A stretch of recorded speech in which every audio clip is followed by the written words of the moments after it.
사도행전 19장. 아폴로가 고린도에 있을 때 바울이 북부 지방을 경유하여 에베소로 와서 어떤 제자들을 만나 그들에게 말하기를 너희가 믿은 후에 성령을 받았느냐 라고 하니 그들이 말하기를 우리는 성령이 있다는 것조차 듣지 못했나이다 라고 하니라.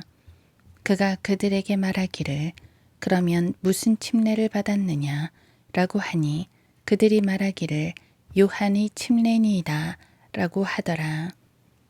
그러자 바울이 말하기를 요한은 정령 회개의 침례로 침례를 주면서 백성들에게 자기 뒤에 오시리 곧 그리스도 예수를 믿어야 한다고 말하였노라고 하니 그들이 이 말을 듣고 주 예수의 이름으로 침례를 받더라. 그리하여 바울이 그들에게 안수하니 성령께서 그들 위에 임하시어 그들이 방언들로 말하며 예언하니 그들은 모두 12명쯤 되니라. 바울이 회당으로 들어가서 담대하게 말씀을 전하니 석 달 동안이나 하나님의 나라에 관한 일들을 변론하고 설득시키더라. 그러나 어떤 사람들은 완고하여 믿지 아니하고 무리 앞에서 그 도를 비방하니 그가 그들로부터 떠나서 제자들을 분리시켜 날마다 투란노 학교에서 토론하니라. 이런 일이 2년 동안 계속됨으로써 아시아에 사는 모든 사람이 유대인이나 헬라인이나 할 것 없이 주 예수의 말씀을 듣게 되었더라. 하나님께서는 바울의 손을 통해 비상한 기적들을 행하게 하셔서 그의 몸에서 손수건이나 앞치마를 가져다 병자에게 대기만 해도 질병이 떠나고 또한 악령들도 그들에게서 나가더라. 또 돌아다니며 귀신을 쫓아낸다고 하는 어떤 유대인들이 악령 들린 사람들에게 주 예수의 이름을 불러서 말하기를 우리가 바울이 전하는 예수로 너희에게 엄명하노라고 하였더라.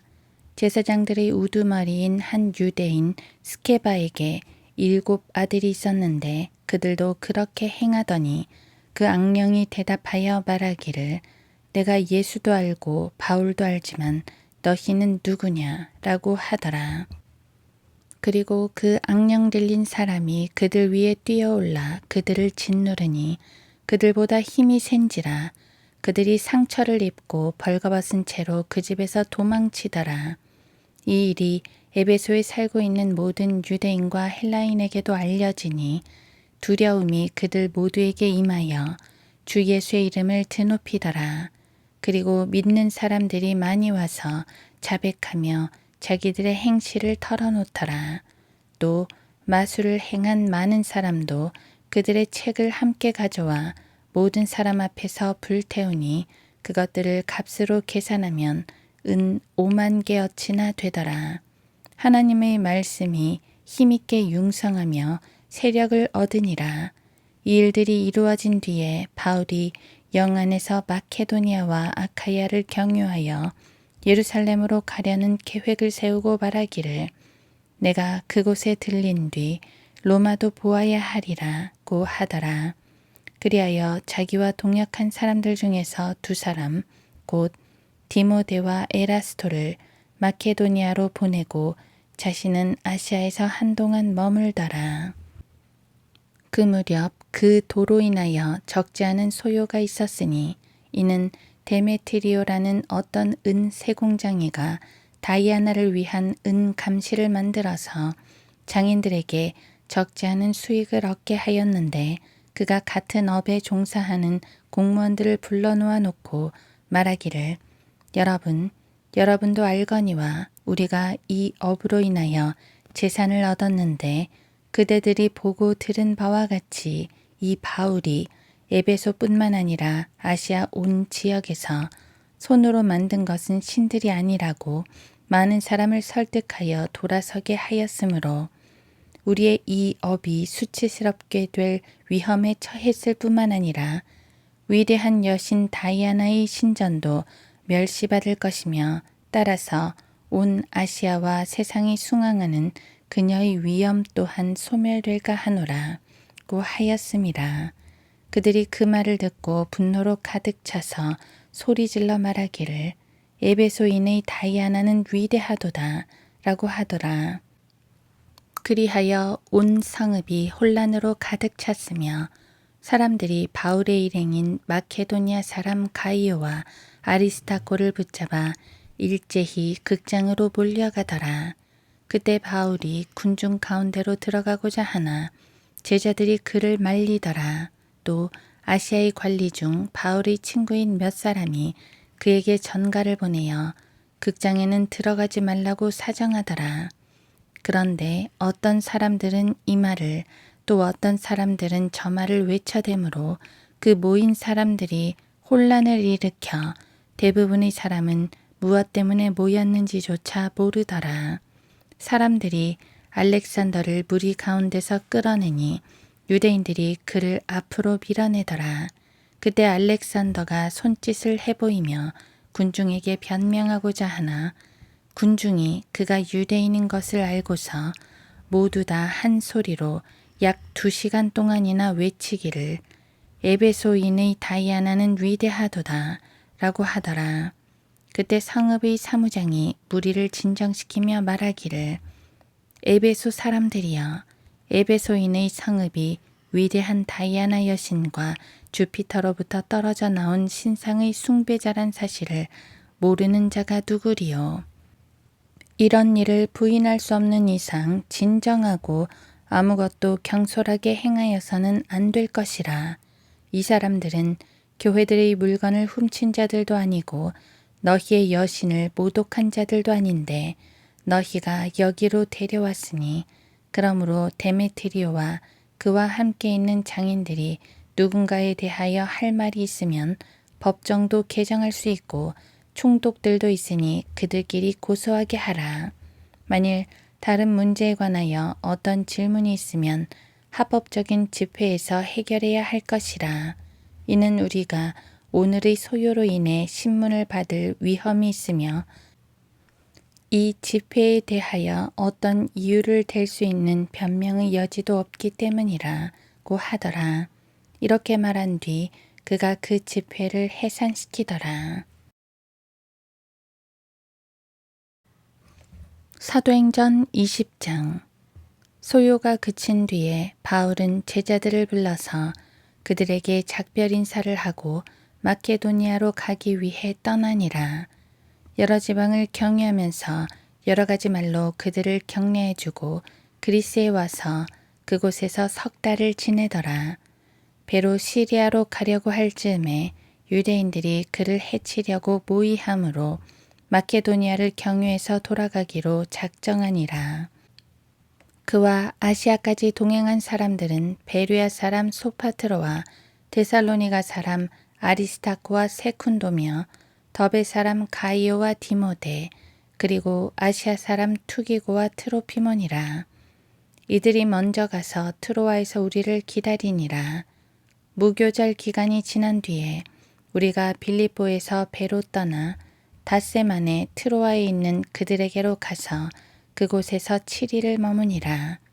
그 주의 첫날 제자들이 빵을 떼고자 함께 모였을 때 바울이 그들에게 설교하되 다음날 떠날 준비를 하고 한밤중까지 설교를 계속하더라.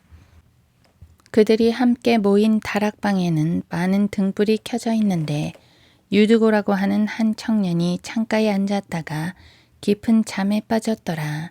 바울이 오래 설교하므로 그가 잠을 이기지 못하여 3층에서 떨어졌는데 일으켜 보니 죽었더라. 그러자 바울이 내려가서 그에게 엎드려서 팔로 그를 안고 말하기를 소란 피우지 말라 생명이 그에게 있도다 라고 하더라. 그러므로 그가 다시 올라가 빵을 떼어서 먹은 후에 동이 틀 때까지 오랫동안 대화하고 나서 그곳을 떠나니라. 사람들이 살아난 그 젊은이를 데려오니 적지 않은 위로를 받더라. 그때 우리가 먼저 배를 타고 아소로 항해하여 그곳에서 바울을 태우려고 했으니 이는 자신은 도보로 갈 생각으로 그렇게 정하였기 때문이라. 그가 우리를 아소에서 만나니 우리가 그를 배에 태워 미툴레네로 갔다가 그곳에서 배로 떠나 그 다음날 키오 맞은편에 이르렀고 그 다음날에는 사모에 들렀고 트로글리움에서 머물렀으며 그 다음날 밀레토에 도착하였더라. 바울은 아시아에서 시간을 아끼려고 배로 에베소를 지나치고자 작정하였으니 이는 가능하면 오순절 날에 예루살렘에 도착하려고 서둘렀기 때문이라. 그리하여 그가 밀레토에서 에베소로 보내어 교회의 장로들을 청하니 그들이 그에게 오므로 그들에게 말하기를 너희는 내가 아시아에 온 첫날부터 내가 언제나 어떻게 너희와 함께 지내왔는지를 아느니라.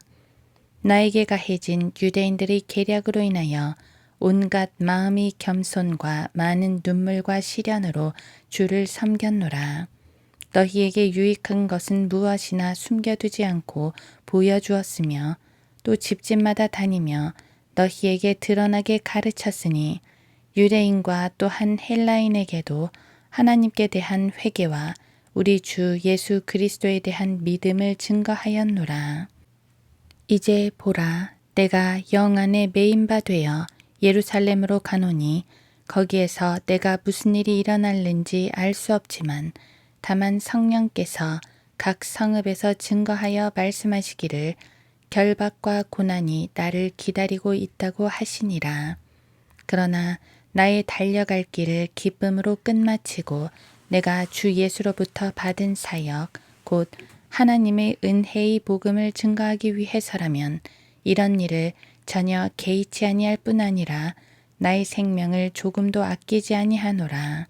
이제 보라, 내가 너희 가운데 왕래하며 하나님의 나라를 선포하였으나 너희 모두가 더 이상 나의 얼굴을 보지 못하게 될 줄을 내가 아노라. 그러므로 내가 오늘 너희에게 증거하노니 모든 사람의 피로부터 내가 깨끗하니 이는 내가 하나님의 모든 계획을 조금도 주저함이 없이 너희에게 전해 주었음이라. 그러므로 너희 자신을 조심하고 모든 양떼에게도 그리하라.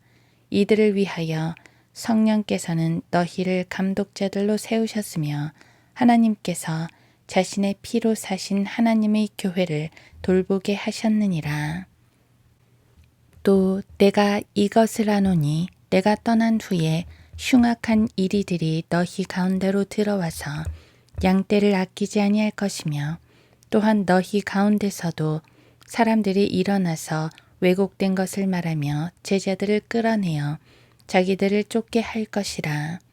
그러므로 깨어 있어 내가 3년 동안 밤낮으로 각 사람에게 쉬지 않고 눈물로 훈계하던 일을 기억하라. 이제 형제들아, 내가 너희를 하나님과 그분의 은혜의 말씀에 의탁하노니 그 말씀이 능히 너희를 굳게 세워줄 것이며 또 거룩하게 된 모든 사람 가운데서 너희에게 유업을 줄 것이라. 내가 어느 누구의 은이나 금이나 의복을 탐낸 적이 없으며 정녕 나와 또 나의 일행에게 필요한 것들을 이 두 손으로 충당한 것을 너희 자신이 아는 바라. 내가 너희에게 모든 것을 보여준 대로 수고함으로써 약한 자들을 도와주고 주는 것이 받는 것보다 복이 있다는 주 예수께서 하신 말씀을 기억해야 하리라고 하더라. 바울이 이런 말을 한 뒤에 그들 모두와 함께 무릎을 꿇고 기도하니 모두가 몹시 울며 바울의 목을 안고 그에게 입맞추더라. 그가 한 말 중에 가장 마음 아픈 것은 그의 얼굴을 다시는 보지 못하리라는 것이더라. 그들이 그를 배에까지 전송하더라.